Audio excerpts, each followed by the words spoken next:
Hello everyone.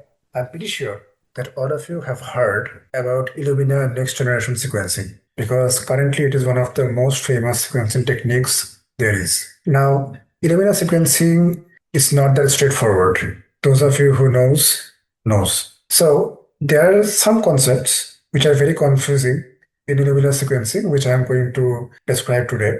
So there is this thing called paired end reads, and then there are fragments, and then there are also sequencing adapters. So all these things, how they interlink with each other, I'm going to describe those. And obviously, those of you who work with these kind of data, work with FASTQ files, PAM files, and use them for downstream analysis. So I'm going to talk about those implications as well.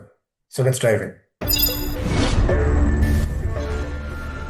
So first of all, let's give an overview of what the paired end sequencing actually means. So this is the double-stranded DNA that we have. So we have the forward strand as 5' 3', and the reverse strand as 3' 5'. So the reverse strand starts from 5' and ends at 3'. So we know that already, I think. I hope so, at least. So what happens in Illumina sequencing is, first of all, we do fragmentation. So what happens during fragmentation? We simply cut down the double-stranded DNA into small parts. So that those are the fragments. Okay. Then we do the Illumina sequencing that produces the FASTQ files, right? So what happens is this. So for each fragment, we have a forward read and a reverse read. So we read both the strands separately. Okay. So the forward read starts from the 5' end. It doesn't end at 3' end. It can exceed or it may not exceed. So this is very interesting. So when we actually sequence, we sort of fix a target sequencing run, a target read length, basically. So you can see that all of these reads, both forward and reverse, for all the fragments are of equal length. So suppose that length is 100 base pair. So if we set the target length to 100 base pair, all of these will be 100 base pair, one going forward and one coming in reverse direction.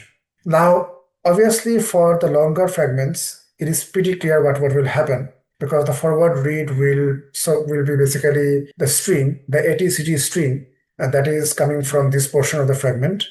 And for the reverse read, it is going to be the string containing ATCG that is coming from the reverse strand of the fragment, right? That is straightforward. But what happens to these smaller sequences like this one and this one? Because clearly a read is actually overrunning the fragment. So what is going to be the string from this like white part where there is no actual data fragment? So we are going to discuss that very shortly. So after we get all these reads, what is our next step? And these reads, by the way, will be stored in FASTQ file. You all know that, but if you don't know, so this is what happens. So now what we are going to do is we are going to use some sequence alignment software. For example, maybe BWA or Bowtie, those kind of software, to align these reads to the reference genome, to the reference double-stranded DNA. So this is how the alignment will happen. Now, obviously, you can see that some of the paired end reads, they are overrunning, they are overlapping, sort of. Some of them have little to no overlap, and so on and so forth. So how do we know what is the actual fragment length? So how do we know that this is the actual fragment, this is the actual fragment, this is the actual fragment, and this is the actual fragment? We are going to talk about that as well. We are going to talk about how exactly these paired end reads are stored in the BAM file and how do we know what is the length of this fragment. Okay, so let's move on. So let's talk about the fragment coordinate and the length in BAM file. This will clarify a lot of things that you are probably confused about. So first of all, this is basically what is happening here. So suppose this is the actual fragment. So there is this forward read from S to E. S is the start and E is the end. For the reverse read R2, E prime is the start and S prime is the end. Very, very important. For the reverse strand, the synthesis process or the reading process starts from here and ends right here. So E prime to S prime. Okay. And as I said before, all these reads will be of equal length, irrespective of the fragment length size. Okay. And normally the intended length is around 75 to 150 base pair. So 150 base pair is more common these days. So the thing is, we are saying that the R2 is starting from E prime, but in the BAM file, so basically in the BAM file, you are going to store all your reads, all the reads that you have associated to all fragments. So in the BAM file, the starting location of R2 will actually be S prime and ending location will be E prime. Similarly, for R1, it will be S will be starting position and E will be ending position. So this is counterintuitive because the R2 start should be E prime, but in BAM file, everything is coordinate sorted. Basically, the start will be always less than the end. That is why S prime is actually given as the start. Okay, now that's the thing. So another thing I want to mention here before I mention the fragment length part is the read R2 will be stored from E prime to S prime order as the string. So in BAM file, apart from the start and end location, the string itself, I mean the read string of ATCG itself will also be stored, but that is stored from E prime to S prime order. This is a little bit confusing, I know that. The starting is S prime and ending is E prime according to BAM file, but the string that is stored there is from E prime to S prime. Okay, so I will repeat this part one more time. Your actual starting is E prime, your actual ending is S prime, but in the BAM file, the starting is stored as S prime and ending is stored as E prime. But the sequence itself, the sequence string itself is stored correctly from E prime to S prime. R1 is not confusing because R1's S and E start and end is fixed and it is stored in that way. And also the string is stored from S to E. So that is, I think, normal. So what is the actual fragment length corresponding to the read pair? So from this diagram, we can see that it should be E prime minus S, right?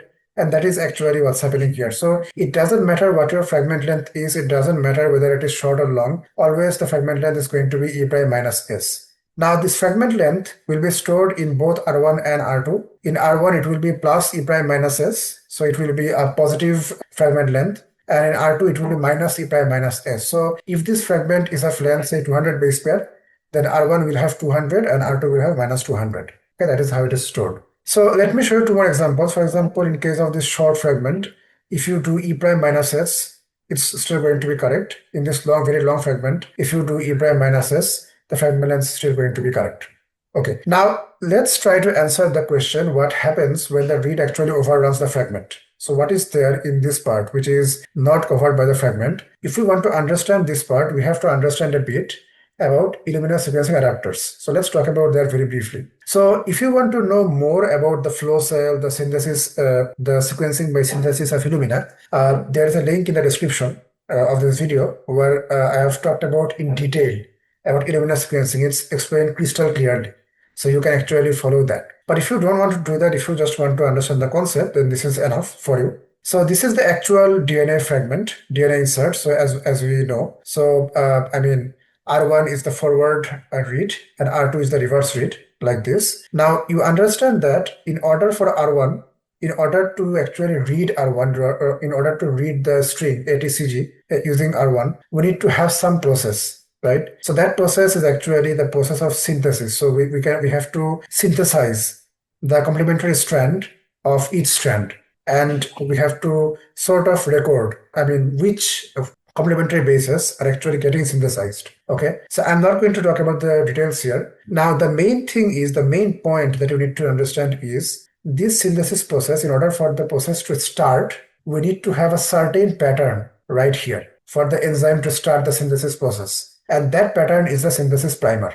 So this RD1SP, this synthesis primer, is actually responsible for starting the synthesis of R1, the forward strand, and the RD2SP is responsible for starting the synthesis by the enzyme of the R2 read for the reverse strand. Okay, that is the primer, the yellow and the blue. Then what is the index? So the thing is, in the same sequencing machine of Illumina, you can actually sequence multiple samples together. Now the problem is, if you sequence multiple samples together, how do we actually know like which read or which fragment belongs to which sample? We don't know, right? Because it's all mixed. So in order to distinguish those, we need to actually keep index. So this is sample index. So this index 1 and index 2 sort of tells us that this is from sample 1, this is from sample 2, and so on and so forth. So finally, you have another sequencing pattern. You have another pattern of ATCG, which is called the flow cell binder. So this flow cell binder is actually responsible for this DNA fragment, I mean a single-stranded DNA fragment, to attach to the flow cell. So during the sequencing process in Illumina, this double strand is actually broken down into single strands,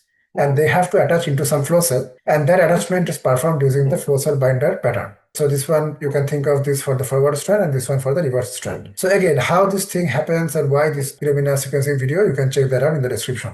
But this is the actual motivation behind introducing these adapters at the ends of the DNA fragment, the actual DNA fragments. Okay. Now you understand very clearly that if our DNA fragment is long enough, then we don't have to worry about adapters, because you can see that R1 starts from here and ends here, and it will read the actual DNA fragment. And R2 starts from here and ends here, it will read the actual DNA fragment as well. That is cool. There's no problem with that. But what if the adapter is actually being implemented in the short fragments? So what happens to the short fragments and how the adapter affects the short fragments? Let's see that. So here you can see a few things here. So we have this DNA insert, the actual fragment. Suppose, just assume that this is of length 50 base pair. Okay, this is of length 50 base pair, and your target length for read is 150 base pair. A lot longer, right? That means the forward read, I should say, should start from here and end here, and the reverse read should start from here and end here, which is surpassing the actual fragment by a lot, right? So let's just look at the forward part, then I think you will understand everything. So in the forward part, you can see that it is starting here. It's starting here. So from here to the first 50 base pair, we are cool with this, because we clearly know that this first 50 base pair is what? This is the actual DNA fragment, right? We also now know, suppose if your adapter length is 70 base pair, suppose, then the next 70 base pair is going to be read from the adapter, right? And this is not part of the actual DNA fragment. This is the adapter part. So what is going to be the last 30? Actually, the sequencer doesn't know. So the sequencer will fill those with n characters. Well, what is n character? N character means we actually don't know whether these 30 characters are A, T, C, or G. We don't know those. So that is what will happen. Now we know what is happening, but the thing is, what are the implications of this? So first of all, ideally, because in order to avoid such cases, we need to trim everything from R1 and R2 that are beyond the actual DNA insert or fragment. So we ideally should only keep the 50 base pair in the middle, and we should just trim everything that is beyond the 50 base pair. So how do we do that? Actually, there are software such as ColorAdapt, Trigonometric, FastQ, etc. You can design your own as well, because these primers, these indexes, those things are pretty much fixed for different DNA sequencing Illumina platform. So those things can be recognized easily through some sequencing pattern recognition. That is what is being done in this software. And this should be obviously done before reference genome alignment, because as I said before, this adapter part and this overrun part, these are not part of the actual DNA sequence. So we shouldn't really align them to the actual DNA, the whole reference genome DNA, right? So yeah. So that means the adapter trimming process should happen in FASTQ file, right? Not in BAM file. Okay. But what if you don't trim the adapters? What if you haven't trimmed the adapters, but you performed alignment to the reference genome anyway and produce the BAM version? What is going to happen? Now for longer fragments, we don't have any issue, because as I said before in the previous slide, that R1 and R2 are not going to cover any part. It will be completely constrained in the actual data fragment. So nothing happens. So in long fragments, everything is cool. We don't have to worry about that. But in short fragments, what happens is this. So there is first of all no effect on the actual fragment length. Why? Because we know that the actual fragment length is E prime minus S. So E prime minus S is actually the DNA insert size. So there is no effect on fragment length. So fragment length is cool. So R1 and R2 will have the actual fragment length of 50 base pair. Now, recorded S prime and E will change. So S prime will be this, which is much more to the left than it should be. And obviously E is also much more right than what it should be. That is actually wrong. So there will be some mistake there. But there is a catch. We can actually identify those mistakes because popular alignment tools such as BWA, Bowtie, they actually perform local alignment. So what does that mean? They actually understand that after performing alignment of this whole thing, of this whole SE, read R1 to the reference genome, it actually understands that these 50 base pairs are what actually aligns to the reference genome, and the rest are actually something else. It can be adapter, or it can be index, or something else. So it actually recognizes that part, and after recognizing that part, it sort of like marks it in what is called a Sealer tree. So let me talk about that first. So the 50 base pair, the first 50 base pair is normal, so it is 50M. And the last 100, so 70 plus 30, last 100 is actually adapter or it's overrun. So it is going to be marked as 100S. That means they are soft clipped.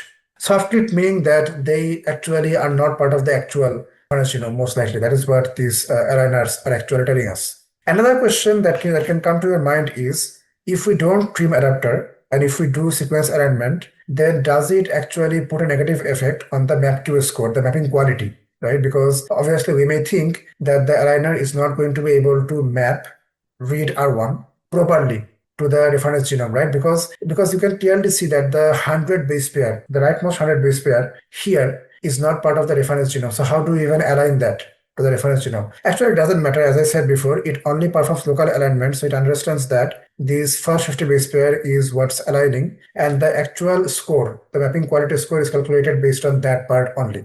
Okay.